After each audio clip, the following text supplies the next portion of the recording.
अस्सलाम वालेकुम नाज़रीन एग्रीकल्चर इन्फॉर्मेशन में आपको वेलकम कहते हैं। नाज़रीन, आज हमारा एक अहम टॉपिक कपास के हवाले से है, यानी कपास की शदराई और जड़ी बूटियों की तलफ़ी। कपास दुनिया की एक अहम रेशादार फसल है। इससे लिबास और कपड़े की दूसरी मसनूआत तैयार की जाती हैं। कपास पाकिस्तान के काश्तकारों की एक मुनाफा बख्श और नकद आवर फसल है। बदलते मौसमी हालात में कपास की बेहतर पैदावार हासिल करने के लिए बेहतरीन हिकमत अमली मरतब करना वक्त का अहम तकाजा है। कपास की फ़ी एकड़ ज़्यादा पैदावार के असूल के लिए पौधों की सिफारिश करदा तादाद, शदराई, जड़ी बूटियों की तलफ़ी, बीमारियों का तदारक, ज़रारसा कीड़ों का इंसदाद और फसल की बर वक्त आपाशी वगैरह बहुत अहम मराहल हैं। तो सबसे पहले आपको कपास की शदराई के हवाले से बताते हैं कि कपास की काश्त के बाद शदराई का अमल बहुत ज़रूरी है। अच्छी और मयारी पैदावार के असूल के लिए कतारों और पौधों का सिफारिश करदा दरमियानी फासला बरकरार रखना बहुत ज़रूरी है, ताकि पौधे जगह की मुनासबत से बढ़ोतरी कर सकें। कपास की बेहतर पैदावार के लिए पौधों की फ़ी एकड़ तादाद 17,000 से 23,000 रखी जाए और पौधों की ये तादाद हासिल करने के लिए पौधों का दरमियानी फासला 9 इंच ता 12 इंच रखा जाए। अगर पौधों की तादाद ज़्यादा हो तो पौधों का कद बहुत ज़्यादा हो जाता है और फलदार शाखें कम बनती हैं या इनका साइज़ छोटा रह जाता है। इसके अलावा पौधों के निचले हिस्सों तक रोशनी नहीं पहुंचती और स्प्रे भी बेहतर तौर पर नहीं हो सकती। अगर पौधों की तादाद कम हो तो फ़ी एकड़ पैदावार भी कम हो जाती है। लिहाजा पौधों की मुनासिब तादाद पूरी करने के लिए शदराई का बर वक्त अमल इंतहाई ज़रूरी है। शदराई का अमल बुआई से 20 ता 25 दिन के अंदर मुकम्मल कर लेना चाहिए। पहली शदराई इस वक्त की जाए जब पौधों का कद 6 इंच हो और दूसरी शदराई इस वक्त की जाए जब पौधों का कद 12 इंच तक हो जाए। शदराई का मकसद एक तो पौधों की तादाद पूरी करना और उनका दरमियानी फासला यकसां रखना है। इसके अलावा दूसरा मकसद खेत में सिर्फ सेहतमंद पौधे रखे जाएं और कमज़ोर या बीमार पौधे खेत से निकाल देना भी मकसद है।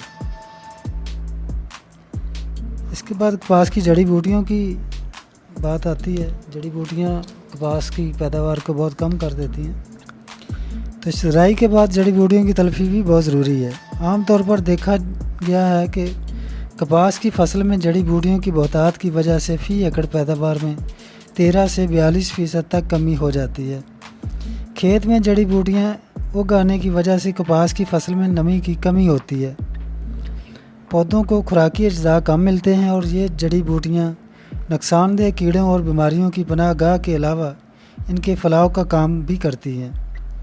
ख़ास तौर पर ये कपास की पत्ता मरोड़ वायरस, सफ़ेद मक्खी, सब्ज़ तेला और मिली बग के फैलाव का बायस बनती हैं। कपास की जड़ी बूटियों में इटसेट, लंब, मधाना घास, जंगली चुलाई, लेली, कुल्फ़ा, तांदला, हज़ारदानी और डीला वगैरह शामिल हैं। फसल को नुकसान से बचाने के लिए जड़ी बूटियों की तलफ़ी का मुनासिब बंदोबस्त करना चाहिए। इसके लिए ज़रूरी है कि ज़मीन की तैयारी के वक्त पिछली फसल की बाक़ियात को मुकम्मल तौर पर ख़त्म किया जाए। इसके लिए रूटावेटर और मिट्टी पलटने वाला हल चलाया जाए तो बहुत हद तक जड़ी बूटियों को ख़त्म किया जा सकता है। इसके अलावा जड़ी बूटियों को मुख्तलिफ और तरीक़ों से भी ख़त्म किया जा सकता है, जैसे बेहतरीन हाल ये है कि गोडी की जाए। इस गोडी वाले तरीके से जड़ी बूटियों की तलफ़ी के लिए कपास की फसल में काश्त के 45 ता 50 दिन के अंदर हस्बे ज़रूरत 1 या 2 दफ़ा खुशक गोडी की जाए या ट्रैक्टर की मदद से लाइनों के दरमियान हल चलाया जाए तो जड़ी बूटियों को मौसर तौर पर तलफ़ किया जा सकता है। खुशक गोडी की गहराई 2 से 2.5 इंच रखी जाए। इसके अलावा हर आपाशी और बारिश के बाद वत्र हालत में भी गोडी का अमल दोहराया जाए। गोडी मुनासिब वत्र में की जाए ताकि खेत में ढेले ना बने। जड़ी बूटियों की तलफ़ी बज़रिया जड़ी बूटी मार ज़हर भी की जाती है। तो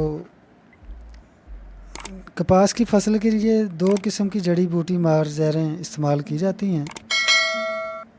फसल के अगाव से पहले वाली जड़ी बूटी मार ज़हरें और दूसरी किस्म में फसल के अगाव के बाद वाली जड़ी बूटी मार ज़हरें शामिल हैं। फसल के उगाव के बाद वाली जड़ी बूटी मार जहरें। फसल के उगाव से पहले इस्तेमाल होने वाली जड़ी बूटी मार जहरों को 3 तरीक़ों से स्प्रे किया जा सकता है। रौनी से पहले तैयार ज़मीन पर इन जहरों का यकसां स्प्रे किया जाए और बाद में कपास काश्त की जाए।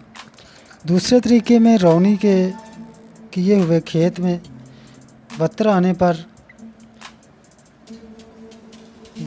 पर जहर पाशी की जाए और इन जहरों का इस्तेमाल स्प्रे करने के बाद खेत को अच्छी तरह तैयार किया जाए और कपास काश्त की जाए। तीसरे तरीका में खेत की तैयारी के वक्त आखिरी हल लगाने से पहले हमवार खेत पर इन जहरों का स्प्रे किया जाए और बाद में हल्का हल या सुहागा लगाकर कपास काश्त की जाए। तीसरे तरीके में जड़ी बूटियों की तलफी के लिए ये तरीका बहुत मुफीद भी है।